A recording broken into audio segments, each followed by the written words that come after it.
नमस्कार, मैं खुर्शीद अहमद बिहार दर्शन न्यूज़ से। और हमारे सामने अभी हैं AIMM के बिहार के मशहूर और मारूफ नेता जनाब अख्तरुल ईमान साहब, और बहुत ही डैशिंग फिगर यहाँ के हैं। अभी मुसलमानों में अच्छा इनकी पकड़ हो चुकी है और ये मुसलमानों के हित में नहीं बल्कि सारे कौम के हित में ये काम करते हैं। तो अभी आपको मिलाते हैं जनाब अख्तरुल ईमान साहब से। अख्तरुल ईमान साहब, आप अभी तो पार्टी के अध्यक्ष भी हैं यहाँ के बिहार प्रदेश के। अब ये महागठबंधन की बैठक हुई है और इस बैठक में 16 पार्टियाँ जो हैं वो शामिल हुई हैं, जबकि 18 की बात करी थी तो 16 पार्टियाँ शामिल हुई हैं। क्या ये आपको इन्विटेशन में नहीं मिला था क्या, या वैसी साहब से बात नहीं हुई थी कोई? जिस समूह ने, जिस गठबंधन ने मुसलमानों को हाशिए में डालने का मंसूबा बनाया हो, तो वो मुस्लिम माइनॉरिटी के और दलितों के हित में बोलने वाले लोगों को बुलाने की हिम्मत कैसे करें? अभी इस देश में सांप्रदायिकतावाद तो फैल ही रहा है और उसमें हिंदुत्ववादी जो विचारधारा है उसमें भी काफ़ी प्रगति हुई। वो लोग अपने आप को सेकुलर समाजवादी कहते हैं, वो लोग भी आज हिंदुत्व के नारे से इतना घबरा गए हैं कि कौन है बड़ा हिंदू, उसी पर मुकाबला कर रहे हैं। कौन कितने मंदिरों में जाता है, कौन जनेऊ अपना दिखाता है, कौन अपने जाति की बात करता है, कौन राम का समर्थन करता है, कौन मुसलमानों की अनदेखी करता है। हिंदुत्व के लिए ज़रूरी है कि राम भक्त हो या न हो, हिंदुत्व के लिए ज़रूरी है वो सनातन धर्म को माने कि न माने। मुसलमानों से जो दूरी करेगा, जितनी दूरी करेगा उतना बड़ा हिंदू समझा जाएगा। ये काम तो बीजेपी करती थी, ये काम अब ये सेकुलर पार्टियां भी करने लगी हैं। यही वजह है कि देश में अगर आप मोदी के खिलाफ वातावरण बनाना चाह रहे हैं, तो मोदी की नाकामियों के खिलाफ, मोदी के नापाक अमल के खिलाफ, मोदी के संविधान विरोधी, समाज विरोधी कार्यकलाप के खिलाफ अगर कोई भी आवाज उठाता है पूरे देश में, पूरे लॉजिकली और संविधान के हवाले से, तो उसको दुनिया बैरिस्टर असदुद्दीन अवैसी के नाम से जानता है। 56 इंच के सीना को जब चाइना को देखकर पसीना आया तो कोई नहीं बोल सका, अगर बोला उसका नाम बैरिस्टर असदुद्दीन अवैसी।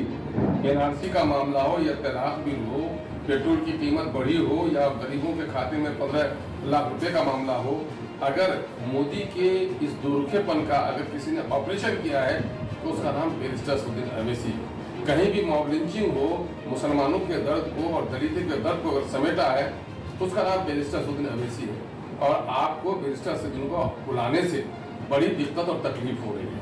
आपने खानापुरी के नाम पर कश्मीर के उन नेताओं को बुला लिया है जिनका देश के मुसलमानों की रिश्ता नाता नहीं रहा है, न देश के मुसलमानों के मसाइल के ताल्लुक से इनकी जबान कभी खुली है, बल्कि ये बीजेपी के साथ बैठकर हुकूमत बनवाए, दफा 370 इनकी नादानी का ही नतीजा खाता होगा। उनसे हमें क्या लेना देना। और लालू जी जब उसमें हैं, लालू जी की पूरी राजनीति 2 खंभे पे खड़ी रही, माई समीकरण पर।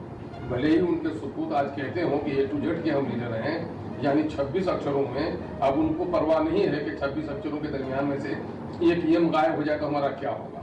लेकिन लालू जी तो माई समीकरण के आदमी थे, कम से कम लालू जी भी उसमें थे, तो हम लोग आशा करते थे कि लालू जी कम से कम अकलियतों की बात करते हैं। उन्होंने नारा भी दिया, अकलियत के लोगों उठो, दलितों के लोगों उठो, है ना, बकरी चलाने वाले उठो, सुअर चलाने वाले उठो, अपने दरबार में नेता पैदा करो। जब आज मुसलमानों के दरमियान में नेता पैदा हुआ है तो सबसे ज्यादा दिक्कत इन्हीं लोगों को हो गई है। वो कह रहे थे कि ये नारा तो हमारे दिखावे के तौर पर थे, ये तो सच साबित कर दिया है। इन लोगों के दरमियान में तो लीडर पैदा हो गया है, अब बेचैनी है। नीतीश कुमार जी जो बीजेपी को बिहार में स्थापित करने के लिए पूरा प्रयास किया, पूरा षड्यंत्र किया, घर घर अगर किसी ने बीजेपी और RSS को पहुंचाया है तो उसका नाम माननीय मुख्यमंत्री श्री नीतीश कुमार है।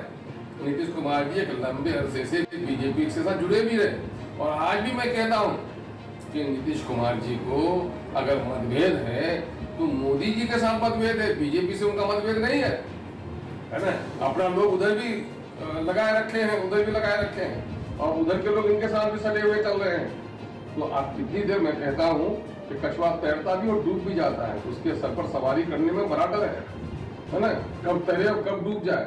नीतीश जी के साथ जो ये टोली चलने लगी है, और इसमें तो ज्यादातर मोहरे पीटे हुए हैं, कौन नहीं रहा है।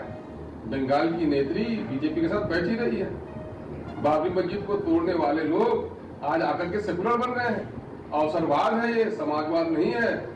मगर फिर भी हम ये कहते हैं कि बीजेपी को हटाने के लिए लोग लड़ रहे हैं। ईश्वर करे इनको सद्बुद्धि दे और ये अपने निज स्वार्थों की बलिदान देकर उनके खिलाफ लड़ें, तो शायद देश के जनता के लिए भला हो सकता है। हमारी शुभकामना है। और हमें नहीं बुलाया, मुझे गम नहीं है, हम उनके चलते राजनीति में नहीं है। गैर की शादी में अब्दुल्ला दीवाना, ये काम हमारा नहीं है।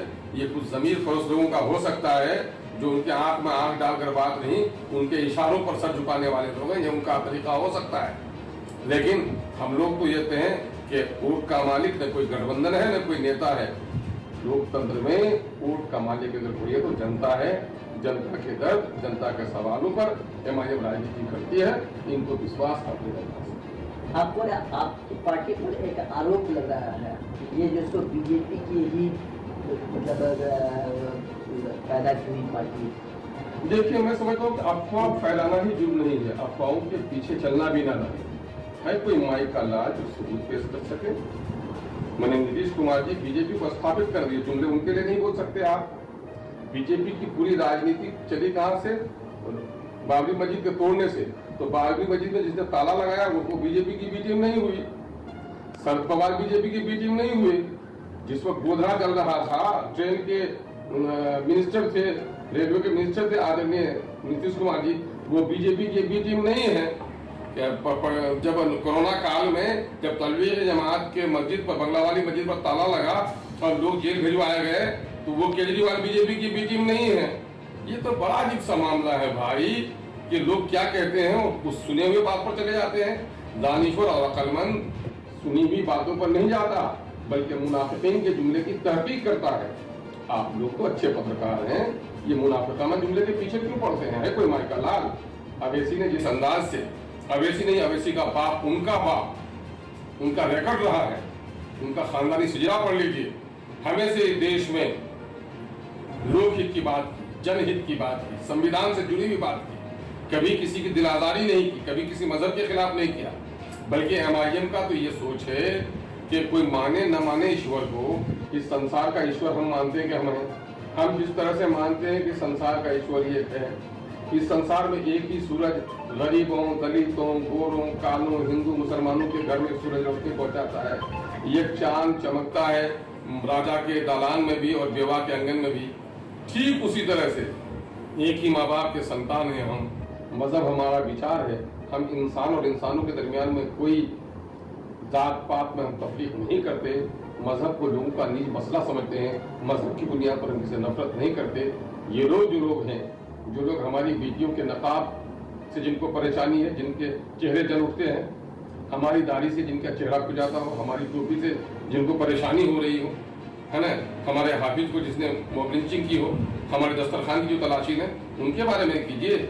इसमें से जिन लोगों की आप बात कर रहे हैं, एनआरसी में किनके साथ थे, ये एनपीआर में किनके साथ थे, तलाक बिल में किसके साथ थे?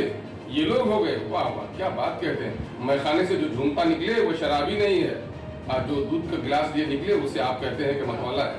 तो बड़ी अजीब सी बात। बहुत खूब। ये आप थे अख्तर ईमान साहब, ये एआईएमएम के अध्यक्ष बिहार प्रदेश के हैं, और इन्होंने अपने में 5 कैंडिडेट भी जीता है, और यहाँ पर अच्छी पकड़ इनकी है, मुसलमानों के बीच में भी अच्छी पकड़ है इनकी। और उम्मीद करते हैं, आशा ही नहीं बल्कि उम्मीद के साथ हम उम्मीद करते हैं कि उन्हें आगे और तरक्की मिले। ईश्वर से अल्लाह से दुआ करूँगा मैं। धन्यवाद।